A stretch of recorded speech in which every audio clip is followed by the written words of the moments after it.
Hi guys, welcome back to For He Who Is Mighty. I am not in my usual home and I'm with David and with his family. We actually have had really weird 2 weeks. We haven't been home. We actually haven't even slept in our own bed in almost 2 weeks. And that's just because we've been out and we had a family emergency from David's side. And so, yeah. Okay, so I'm coming into a room that we've been staying in, one of David's cousins.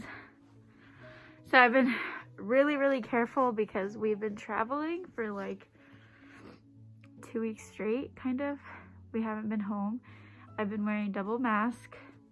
I'm carrying my hand sanitizer everywhere I go, and it's just been a lot. So let me not talk with my mask on though. So what happened was David's grandma passed away a couple days ago. No, not a couple days, a week ago. Then her funeral was a week later.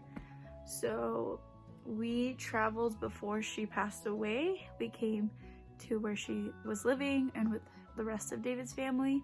And when I had met his grandma before, and she was a really sweet lady. She was very quiet and very serious. She was the grandma that would like sit in the corner, fall asleep, and like just do her own thing type of thing. But she was really sweet. And we came to see her 2 weeks ago, and she was bedridden, like in a lot of pain. She was diagnosed with cancer. She had kidney stones. She wasn't eating anymore. She was very weak and fragile. She couldn't get up. She couldn't talk. Like, she was just really down. But she was still able to open up her eyes, and she couldn't talk, but we could just like tell from her eyes. Like, sometimes tears would come down and she would be very fixated on your face. And thank God she recognized David. She recognized the people that were around, and you could tell that she was full of like gratitude and full of joy and peace, even in the midst of her situation. And for me, it was sweet because even though I didn't know her, and she wasn't like my grandma, or it was more of like David's family, it was sweet to me because I was able to, so she was getting morphine patches because she was in a lot of pain, so that really put her to sleep. And then she had an IV with glucose and multivitamins running through because she wasn't eating, so either she would die from starvation or she would die from the cancer. So they didn't want her to starve, so they put an IV in and kept the glucose running. And at one point the glucose ran out, and they didn't know how to switch the glucose bag. So thank God that I knew kind of how to do it, and I was able to figure it out. And it was, I don't know, it was sweet to care for her from that nursing perspective. Like, even like I was the one who took out her IV once they were like, you know what, the glucose isn't doing anything, and she wasn't urinating or passing any, like, there wasn't any bowel movement, there wasn't any urine, so she was in keeping all the glucose and the multivitamins in her, which is bad because your body's supposed to get rid of the waste. And so they decided that they didn't want to give it to her anymore because she was gonna probably die from kidney failure, like really badly, and that's painful too. So they decided to just take out the IV, and I got to do that. So for me, it was sweet to just take care of her from a nursing perspective, and even just be there for his family, answer any questions that like were related to her health, because I kind of knew what was going on. But that was the beginning. Then we went back home, but we didn't go home. We went to go take care of our nieces. So we spent the night at David's parents' house. So we weren't home that end of the week. They decided we're gonna head back to the town where she's staying at, because she had passed away and they were gonna have their funeral. So we all drove back to where they were at and came to the funeral. We're still here. We're gonna head home in 2 days. And the funeral itself was actually way sweeter than I thought it was gonna be. It was a lot of tears and it wasn't even tears of like, well, for us, I think for David and I, it was tears of like sadness or grieving, even though it was like sad and grieving, but it was more of like being grateful and just like being overwhelmed at what an amazing woman she was. Like, I didn't really know her and like really didn't really know anything about her, and David knew like some things but not really.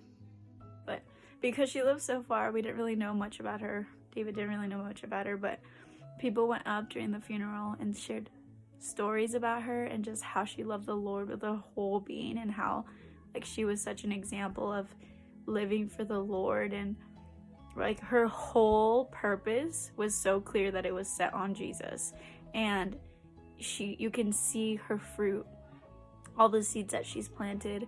And I don't know, it was just beautiful to see like this woman went to the Lord in such an amazing like way, because she was known for loving the Lord with her whole heart and her whole mind. It was inspiring for me, because I think you as a Christian, like there's never an end of like, okay, I reached my max of being a follower of Jesus. Like there's an endless growth that just keeps going and going. And for their grandma, like we finished the funeral and now we're just hanging out, and we were going through her stuff because she had a closet full of clothes, full of like suitcases and stuff, and they told us like, yeah, go ahead, go look through it and see what you want to keep, and like just in remembrance of her. She had suitcases and suitcases of books, just books, and she had scribbled all over them. She had highlighted, like underlined, and they're books about like theology, books about like I got one of the books that was about addiction, like alcoholism, because her husband was a big alcoholic and she was researching up on that. And then there was books about like natural remedies, about teas, how to heal arthritis, how to heal like high blood pressure, like books on books, even like psychology books, a lot of theology books, like marriage books, family books.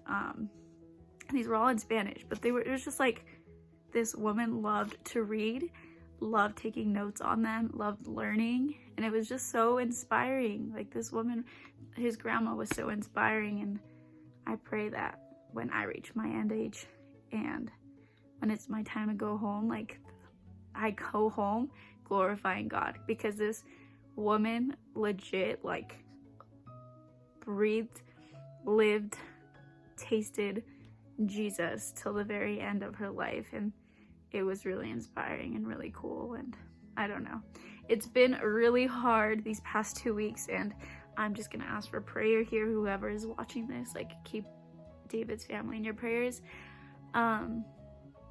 But also it's been really sweet, and I think the sweetest part is that God is glorified and God is exalted and God is so good regardless. And I hope this encourages you, because I know that there is peace and favor and love through Christ. It's never too late to give your life to Jesus and live for him, because it's honestly the best thing you can do. I'm inspired and I'm encouraged, even though there's been a lot of sadness, but I think God has definitely showed up and God has definitely been here with us. And the thing that I've been clinging on to is abiding in him, like living with him, just clinging on to Jesus and everything, with everything I have. So that's a little bit. I hope you guys enjoyed this video. I know it's super last minute. Like I said, I'm not even home. I haven't been home and it's been a lot, but I hope you guys have a great rest of your Tuesday, and I'll see you guys next time. Bye.